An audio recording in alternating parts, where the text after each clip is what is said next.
Darwin et sa fameuse théorie de l'évolution a décrit comment les espèces s'adaptaient à leur environnement. D'ailleurs, à ce propos, on entend souvent que ce sont les espèces ou les individus les plus forts qui survivent. Mais dans ce cas-là, pourquoi des espèces aussi terrifiantes que les vers de terre ou les poules existent-elles encore? Pourquoi elles n'ont pas évolué vers une forme de vie qui serait plus forte, plus majestueuse en fait? En fait, au sens de Darwin, les mécanismes d'adaptation trient ce qui existe déjà par rapport à un environnement donné. Pour vous expliquer cela, je vais vous donner un exemple. Admettons que ma thèse en 3 minutes soit un exercice stressant. Mais en même temps, si vous gagnez, ça vous autorise à avoir plus d'enfants. Ouais, c'est une règle un peu bizarre. Eh bien, celui qui, par hasard, aura une mutation lui permettant de mieux gérer son stress, aura plus de chances de gagner et d'avoir plus d'enfants. Tout comme ces enfants qui hériteront de cette mutation-là. Et ainsi de suite, au fil des générations, la mutation se diffusera dans la population qui sera donc adaptée à cet exercice-là. Maintenant, si les règles changent, peut-être que cet avantage pourrait devenir un désavantage menant à l'extinction de cette population-là. Et ça, c'est exactement ça, l'adaptation, et c'est ce que j'étudie au cours de ma thèse. Je cherche à comprendre comment une population va s'adapter, ou non d'ailleurs, au rayonnement ionisant, afin de mieux comprendre quel effet vont avoir ce stress à long terme sur les êtres vivants.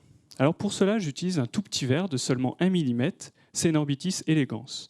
Il a la particularité d'avoir un cycle de vie extrêmement court, seulement 3 jours. Et moi, je l'étudie pendant 24 générations. Ça représenterait 600 ans d'évolution humaine. Après, les populations sont composées majoritairement d'individus qui sont hermaphrodites et qui s'auto-fécondent. Il y a également de rares mâles qui vont chercher à se reproduire avec ces hermaphrodites et en même temps, ils vont pouvoir booster la reproduction.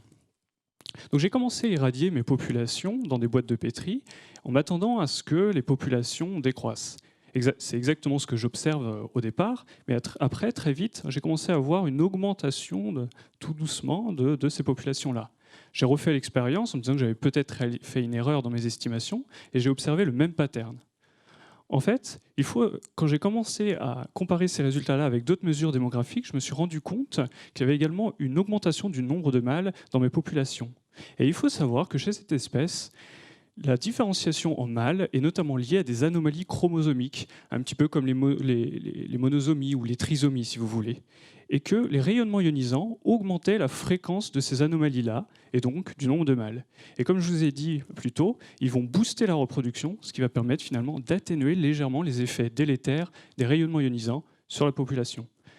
Donc on voit bien que ce n'est pas parce qu'ils sont devenus plus résistants qu'ils ont plus survivre. Et ça correspond bien aux idées de Darwin qui disait que ce n'était pas les espèces les plus fortes ou les plus intelligentes qui survivent, mais celles qui s'adaptent le mieux au changement.